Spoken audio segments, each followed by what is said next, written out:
Tapi bonekanya juga sembarang boneka. Dia kayak ada sesuatu yang hidup gitu. Bahkan tuh dia memperlakukan boneka itu sendiri seperti anaknya. Saya kalau memegang tubuhnya itu ada hawa dingin seperti saya memegang es batu.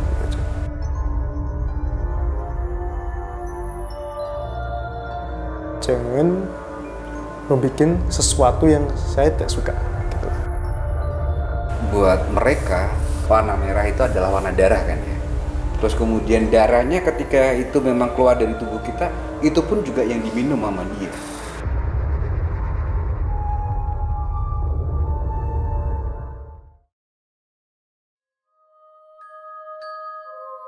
Selamat malam Sobat RWI.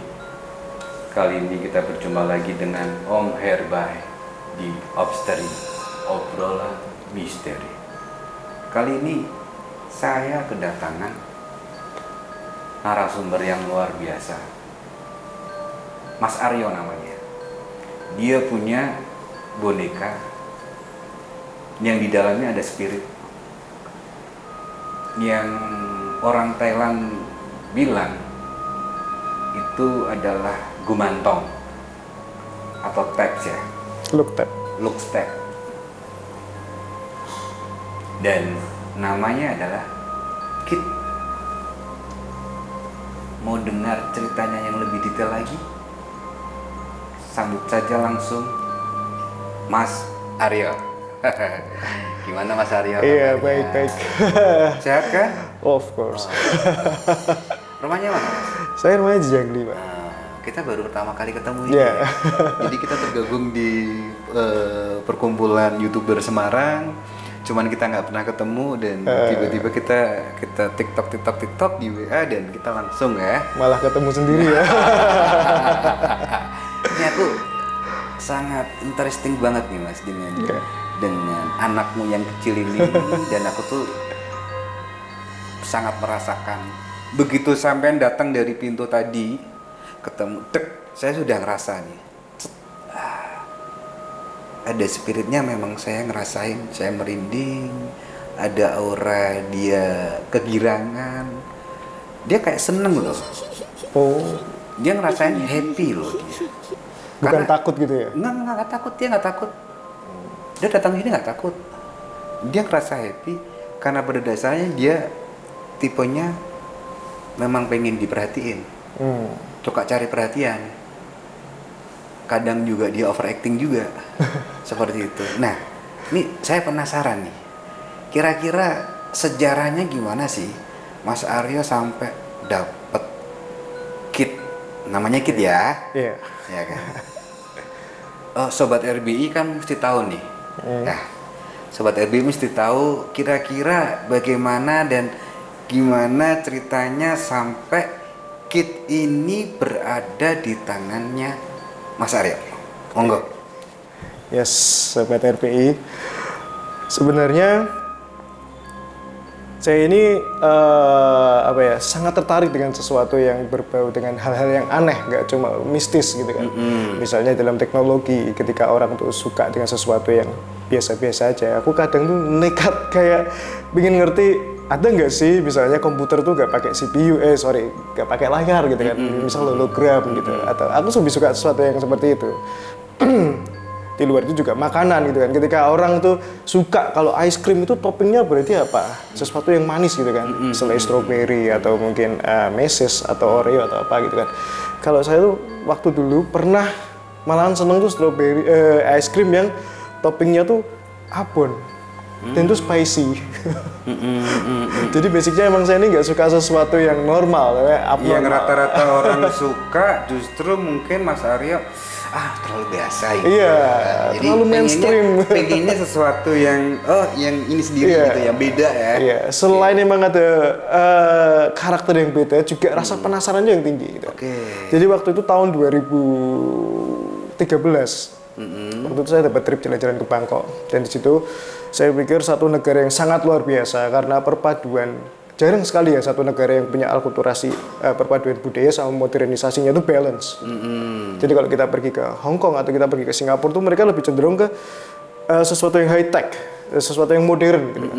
Kalau kita pergi ke Bali atau kita ke Jogja itu lebih sesuatu yang culture, lebih ke heritage, lebih ke budaya gitu. Tapi di Bangkok, di Thailand ini saya menemukan dua kebudayaan itu yang bisa nyatu balance gitu antara modernisasi dan juga budaya gitu. Okultismenya juga kuat di sana juga. Kuat sekali. Kalau orang temanku ya yang bisa, dia orang indigo, dia masuk situ tuh beda, atmosfernya tuh beda kayak masuk. Ya dia masuk, katanya masuk Jakarta rasa Bali gitu loh. Di balik gedung-gedung yang tinggi itu dia merasakan hawa-hawa spirit yang lain gitu kan. Modern. Ya kan nuansanya kan modern nih, Bangkok, Pattaya gitu kan. Modern banget bangunannya, orang-orangnya, pola pikirnya dan segala macam. Tetapi mereka tidak meninggalkan. Tidak meninggalkan dunia okultisme, dengan dunia supranatural. Dan mereka meyakini bahwa itu tuh penting banget buat mereka. Bukankah begitu, Mas? Saya waktu itu ya kurang paham sih, karena aku melihat ya bener kayak di Bali gitu, di perempatan tuh ada sajen dan ada macam-macam lah. Awalnya dari situ tuh saya sering melihat di perempatan atau di pertigaan atau di kalau orang bilang tuh wat itu semacam kuil ya di daerah Bangkok itu. Saya selalu menemukan patung kecil di pojok dan dia tuh selalu dikasih Fanta warna merah. Itu aku penasaran gitu loh. Di mana-mana kalau kita melihat sebuah semacam offering atau sesajen dimanapun tuh pasti, apalagi kita orang Jawa ya, pasti suguhan itu kopi gitu kan, atau air putih atau air kembang situ tuh. Kopi, kembang, hius, terus kemudian bakar-bakaran sajen, nekemnya. Mereka semua ada kayak itu, tapi ada satu yang unik menurut saya, itu ada Fanta merah situ. Dan itu ada sedotannya, dan apa mungkin dewanya di sini sudah modern ya, mereka mengkonsumsi minuman soda yang pop gitu loh istilahnya di era-era modern kan. Jadi pertanyaan yang sangat istilahnya, ya seperti rasa penasaranku bertambah gitu loh. Lah seiring waktu kita setiap tahun ke sana, ada trip setiap tahun ke sana.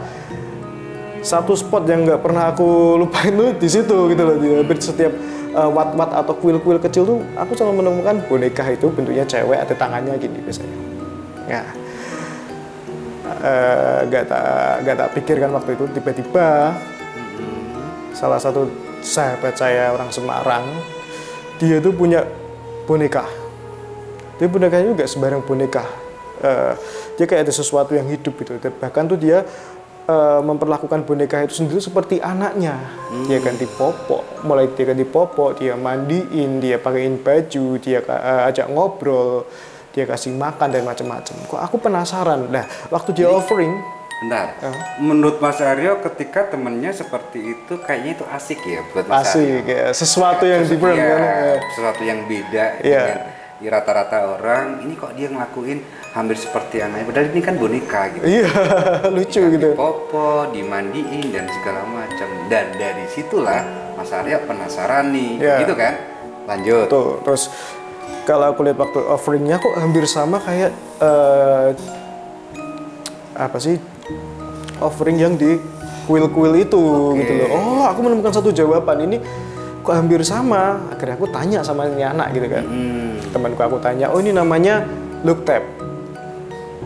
Luktep? Ya, Luktep apa sih? Terus dia cerita sedikit banyak tentang si Luktep ini. Terus ternyata sekarang juga bisa dijual secara bebas dan secara legal. Jadi kita nggak perlu ke Bangkok, kita nggak perlu ke Thailand karena Acan atau Lompo di sana tuh sudah punya jaringan yang sangat luas di seluruh dunia gitu. Jadi kita nggak perlu ke sana, di Indonesia sendiri ada di Medan. Jadi kita langsung pesen dia orderin, terus dibuatin. Sesimpel itu untuk mendapatkan mainan baru. Kalau saya bilang ini mainan baru karena ya lucu aja kalau kita ngeri juga ya Mas ya, mainan tapi ada spiritnya ya. Yang tiap hari kita harus ngapa-ngapain gitu sama dia gitu kan. Ya kan, kita harus kasih makan, kasih minum, merawat dan segala macem gitu kan ya. Ya mungkin buat kamu yang orangnya tuh baperan, itu mungkin perlu sedikit ini ya, emang harus sedikit healing atau mungkin apa gitu kan. Soalnya saya emang berawal dari baperan karena saya mikir bahwa teman manusia di dunia ini semuanya jahat gitu loh. Aku mikir Kenapa saya nggak berteman dengan makhluk dari dimensi lain aja? Siapa tahu dia lebih baik gitu kan, dia lebih mengerti saya. Sempet saya mikir seperti itu. Kayaknya hal yang asik. Kalau saya memelihara binatang, dia tidak bisa saya ajak lucu-lucuan, nggak bisa saya kasih something sesuatu yang abnormal. Dengan dia, saya merasakan kayak punya hobi baru gitu loh. Unik sih, walaupun orang-orang di sekitar berpikiran yang aneh-aneh gitu kan, kayak ini nopo to yo ngono kok kamu kasih makan, emang makannya gimana gitu kan, aku pengen lihat minumnya gimana gitu kan, jadi kayak berpikir gitu efeknya sih. Jadi kalau boleh ngomong ya Mas ya. Yeah. Maksud aku yang tadi aku ngomong bahwa kalau di Thailand itu diberi minuman yang warna Fanta merah kan ya. Jadi kan itu buat mereka spirit itu adalah spirit yang buat saya dia memang mengimplementasikan atau berasumsi warna merah itu adalah warna darah kan ya. Jadi kalau roh yang memang orientasinya darah, menurut saya sacrifice-nya memang jauh lebih gede. Dibandingin dia harus kita cuman kopi doang dan segala macam. Karena ketika suatu saat tubuh kita terluka dan itu keluar darah tanpa kita sadari, karena mungkin ya jangan sampai juga ya misalnya kita kecelakaan apa dan segala macam, dan di dalam mobil itu juga ada si anak ini, takutnya ini Mas yang menjadi yang dia cari selama ini. Itu kan di dunia supranatural kan, sama dia makanan minuman kan dia juga makan beneran. Sarinya kan yang diambil sama dia. Terus kemudian darahnya ketika itu memang keluar dari tubuh kita, itu pun juga yang diminum sama dia. Nggak takut nih Mas? Jadi gini, banyak sekali orang yang mengartikan atau apa ya istilahnya kontroversi pro kontra tentang boneka ini gitu kan. Jadi karena lingkungan saya adalah mereka orang yang pro, pasti dia akan memberikan cerita-cerita yang jauh dari ekspektasi saya tentang efek tadi gitu loh. Jadi sebatas itu kamu anggap sebagai spirituals atau anak spirit kamu yang tiap hari kamu kasih makan, tiap hari kamu doakan, kamu blessing supaya dia nanti ke depan juga bisa berinkarnasi lagi untuk hidup yang lebih baik. Jadi informasi yang saya dapatkan itu sebatas itu. Jadi dia berpikir jauh sampai yang gimana ya? Ya. Nah saya nanya lagi ini Mas, selama ini ketika dengan kit ini udah berapa lama sih Mas? Hampir 3 bulan ya, masih baru sih. Baru 3 bulan. Iya. Yang dilakukan ngapain aja selama ini? Ini ya, interaksi saya sama dia, komunikasi gitu. Nah, kalau teman-teman saya yang sudah punya, dia tuh merasakan sebuah pengalaman spiritual yang sangat luar biasa ya. Mulai dari kedatangan dia itu dia sudah pusing. Dia di keluarganya tidak kayak dilihatin anak kecil lari-lari di rumahnya gitu kan. Terus kalau malam itu ada istilahnya orang Jawa bilang tengglodek, banyak barang-barang yang dia mainin gitu kan. Selama ini spirit saya sama saya ini saya belum merasakan sesuatu yang sangat intim gitu loh. Nggak ada intim gitu, nggak ada. Secara intim nggak ada, jadi istilahnya peristiwa apa nggak ada juga. Peristiwa misalnya bau wangi lah, tiba-tiba kayak ada orang yang ngeliatin kita lah, kayak merasa ketika kita mandi ada orang di sebelah kita lah, terus kemudian pada saat kita makan kayak ada berasa yang nepuk-nepuk pundak kita lah. Belum ada. Belum ada. Saudara? Sebenarnya kemarin ada sebuah cerita gitu ya. Dia cerita sempet mau saya buang waktu itu. Gitu. Jadi efeknya itu ke saudara-saudara saya gitu, ke adik saya. Jadi dia kayak mimpi didatengin anak kecil, nangis-nangis pengen balik lagi ke bapaknya gitu. Jadi dia malah bisa masuk ke orang-orang sekitar saya, bisa muncul gitu dari berinteraksi ya? Iya, berkomunikasi. Mungkin saya ini nggak punya ini ya, maksudnya nggak expert ke bidang indigo atau spiritual, jadi susah. Saya pikir susah untuk berkomunikasi dengan dia, makanya selama ini hampir 3-4 bulan ini yang saya rasakan juga hanya sebatas saya kalau memegang tubuhnya itu ada hawa dingin seperti saya memegang es batu aja.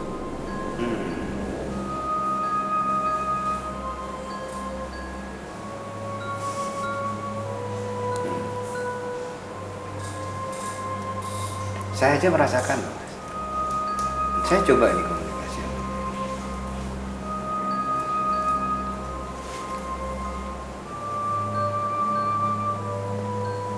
Dia sedih loh. Dia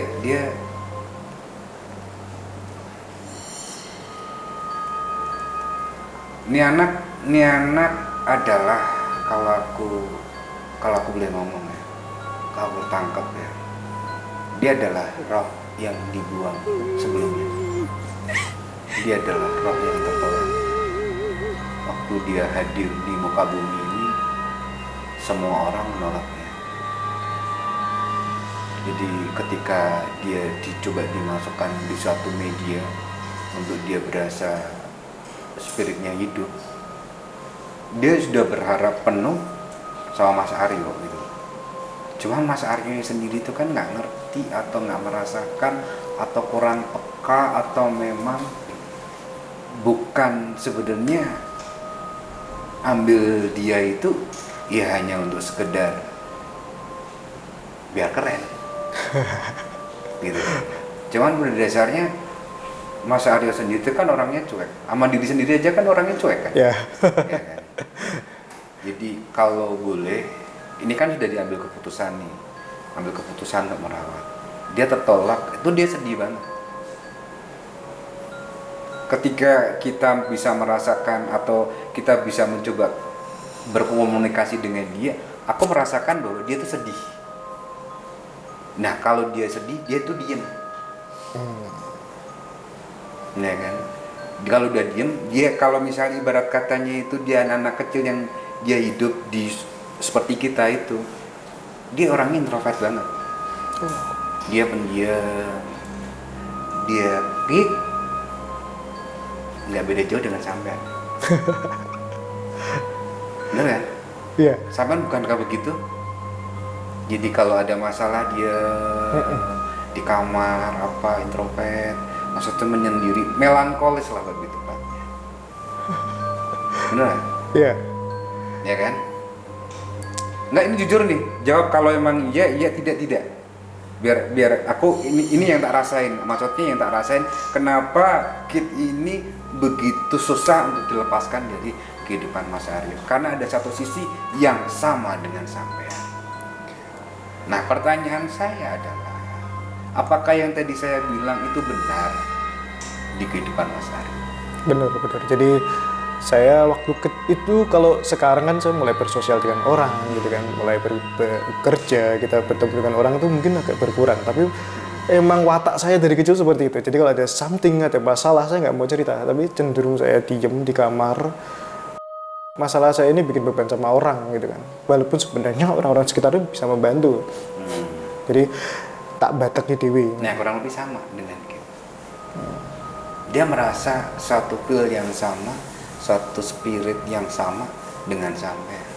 Jadi sampai ada sesuatu proses pembakaran yang tadi sampean bilang ada penolakan, sempat dibuang, terus kemudian saudara-saudara sampean sampai dimimpiin ada orang nangis dan segala macam. Ya kan aku bilang, apa yang dia rasain ketika dia mencoba hadir di muka bumi ini rasanya sama dengan sampean. Ibarat kata nih, macam-macam manusia nih dengan karakter yang macam-macam. Ada pemarah, ada orangnya itu kelihatannya happy, keras kepala dan segala macam. Nah, ini kategorinya kurang lebih sama dengan sampean. Jadi kalau udah ambil keputusan kayak gitu ya coba dirawat aja, Mas. Nah, jadi gini, selama ini ekspektasi saya itu tipe orang yang tidak mencintai sebuah, bahkan tidak suka sama yang namanya proses. Saya selalu melihat hasil gitu. Teman saya emang lama dia bergelut di dunia seperti ini, dan saya melihat hasil gitu. Dia seperti menyayangi, kayak ngasih makan gitu, susunya kan bisa netes kalau spirit itu cocok sama papahnya gitu kan. Dia kasih sedotan aja dia netes gitu. Nah, saya nggak melihat di situ ada sebuah proses gitu kan. Jadi saya taunya hasil. Ternyata untuk mengadopsi anak arwah ini tuh dia ada semacam tahapan di mana dia tuh harus juga penyesuaian dengan calon bapaknya ini, penyesuaian dengan lingkungan sekitar gitu kan. Jadi sebenarnya saya sayang sama dia, cuma karena pertama keterbatasan saya tidak bisa menembus dimensinya, otomatis saya nggak bisa berkomunikasi, dan yang kedua saya jadi bingung. Mau ngapain? Nah, sing marek iki seneng ki opo le gitu kan. Sedangkan kita keterbatasan dimensi dan bahasa juga gitu kan. Kalau yang jual sih pasti dia ngomong dia bisa bahasa Indonesia mas gini gitu kan. Tapi saya pikir kok kayak ada something yang membatasi saya sama dia sampai gak bisa komunikasi gitu loh. Jadi kalau kamu sedih, saya bilang gitu, muncul yang mimpiku. Yang kamu minta tuh apa? Pengen gue kisah seneng be aku gitu kan. Kalau teman-teman saya, mereka aku mau permen yang warnanya ini, aku mau ciki yang ini, bahkan dia bawa ke ke sebuah minimarket gitu kan. Dia bawa terus dia cuma bisikin, Lele, ciki yang kamu seneng itu kan papi nggak bisa ngomong toh, jatuh no gitu. Ada yang kegeser lah, ada yang seret gitu atau gimana, berarti dia suka gitu lah. Nah, dia tuh sama sekali nggak nunjukin ada semacam apa ya, firasat-firasat itu. Jadi aku sendiri juga bingung gitu loh. Dan itu nggak bikin nggak nyaman sampean juga? Iya, kan? aku malah kepikiran anak itu kok istilahnya kan sempat mau saya buang. Bukan berarti saya buang di jalan gitu, nggak, maksudnya coba kamu mencari ini aja sih orang yang lebih mudeng sama kamu gitu loh. Nek kamu nggak mau ngomong sama aku. Dia tidur bareng sama kamu kan? Bareng. Dia di meja di deket kamar. Oh, tapi di kamar ya gitu. Gak di kamar sih, karena aku nggak punya kamar ya guys. Tidurnya pokoknya dimanapun di tempatku, tapi deket banget sama mejanya dia. Dia kan rata-rata kalau orang Bangkok itu kan sebenarnya nggak diizinin buat ini sih di tempat tidur, di kamar nggak. Karena kalau bagi yang sudah berkeluarga, mereka melakukan hubungan tuh emang ini nggak baik gitu. Sebenarnya anak kecil lihat kamu lagi berhubungan gitu kan, makanya dikasih biasanya ruang tamu atau kotak kecil khusus di sudut ruangan rumah gitu. Tapi karena saya masih single, jadi tak apa-apa lah, tak kasih dekat kamarku gitu kan. Bahkan kalau tidur di lampu tak mati jebret, aku lihat sama dia. Dupa tak hidupin, lilin tak hidupin. Kayak nggak ada interaksi apa-apa gitu loh. Berasa sama sekali nggak ada ya? Nggak ada, emang makanya kemarin ketika dibuang, terus kemudian teman Mas Arya, adik Mas Arya ditemuin lewat mimpi, baru nyadar memang ini ada gitu kan ya? Iya. Tapi sebelumnya antara ya dan tidak ya? Iya. Bahkan apakah sampai ini bener ada apa enggak gitu kan? Sampai detik ini kadang saya masih berpikir, saya bukannya nggak percaya sama teman-teman, sama saudara saya, bukannya saya nggak percaya gitu kan. Cuma kadang sampai sekarang pun saya berpikir tenang nggak toh gitu. Kadang karena posisi pemikiran saya ini antara logika dan nggak logikanya itu masih sebenarnya tujuannya kuat logikanya sih, gitu. Sebenarnya tujuannya apa sih ketika mengadopsi ini? Yeah. Pertama kali ketika mengadopsi ini itu motivasinya atau tujuannya apa? Tujuannya sih sebenarnya gini, jujur aja pertama emang waktu itu lagi tren gitu. Setahun itu lagi tren. Banyak teman-temanku, bahkan sekarang para artis mereka pada punya ya, pada mulai mengadopsi gitu kan. Itu tujuan pertama. Terus yang kedua, saya ini merasa bahwa saya ini seorang single. Saya belum punya pasangan. Bahkan di rumah sendiri saya juga, ibu saya sudah meninggal, adik saya di luar negeri, dan bapak saya juga. Ya, selama ini saya sama bapak saya. Kadang figur-figur sahabat itu saya butuh gitu.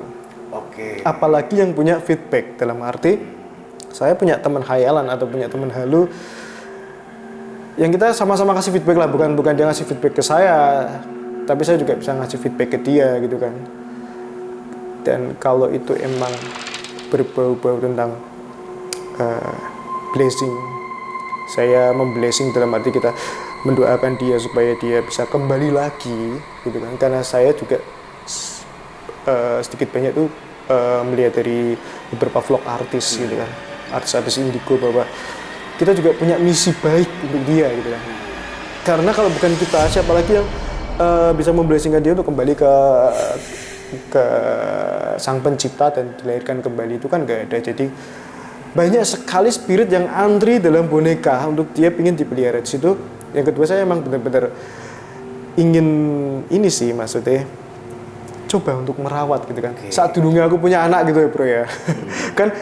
kan kadang kita gawe anaknya gampang loh, tapi kok pasti ngerawatnya angel.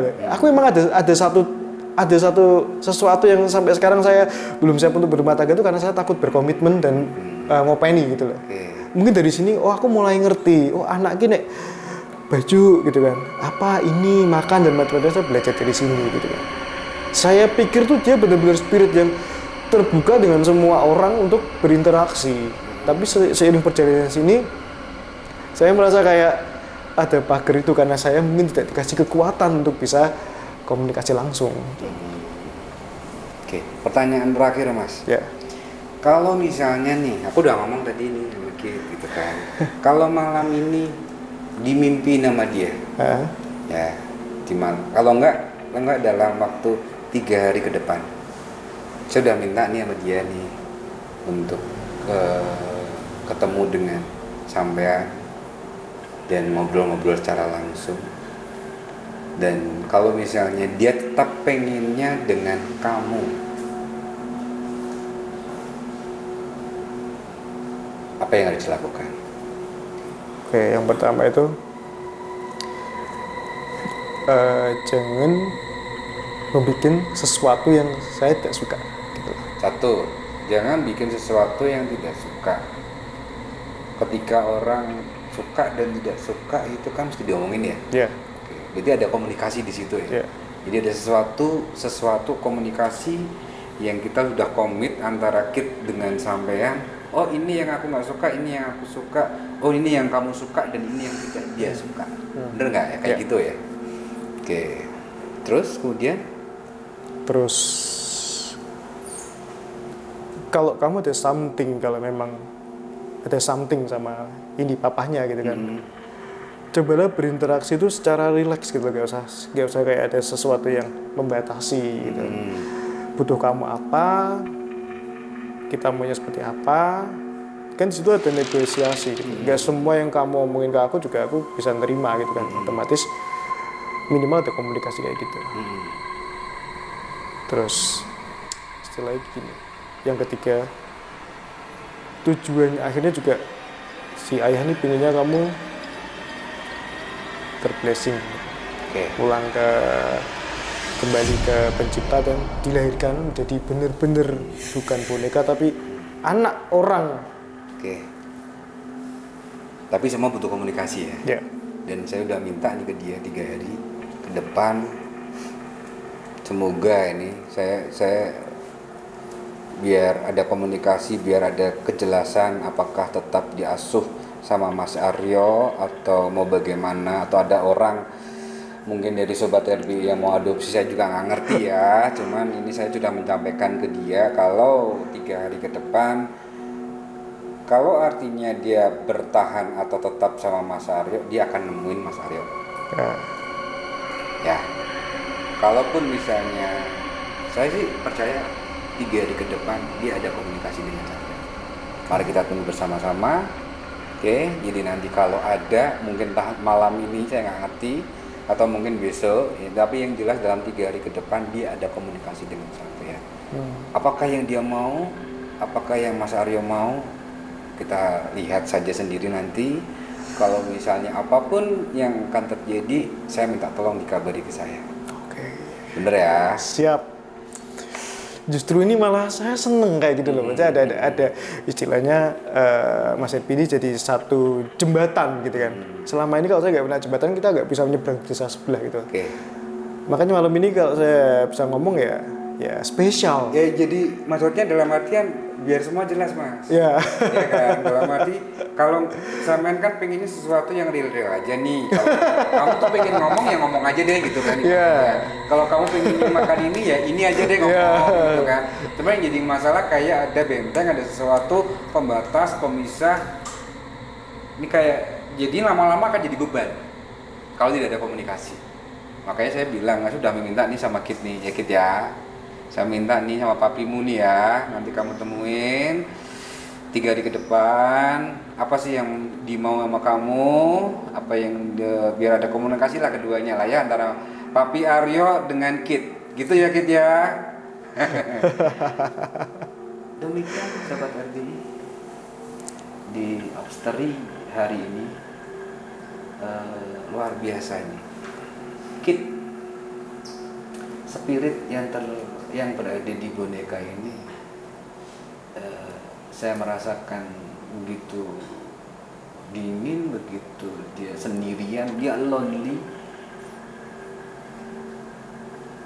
kesepian, dia butuh sesuatu yang bisa diajak ngobrol dan segala macam. Dan papinya pun sendiri yang dirasain juga hal yang sama. Tetapi setidaknya mungkin malam ini 3 hari ke depan ada sesuatu yang berbeda, dan saya pun juga akan menunggu dari Mas Aryo sebagai narasumber saya untuk memberi kabar ke saya, dan kita akan berjumpa lagi di Obsteri episode yang akan datang dengan narasumber yang luar biasa. Tetap di RBI TV.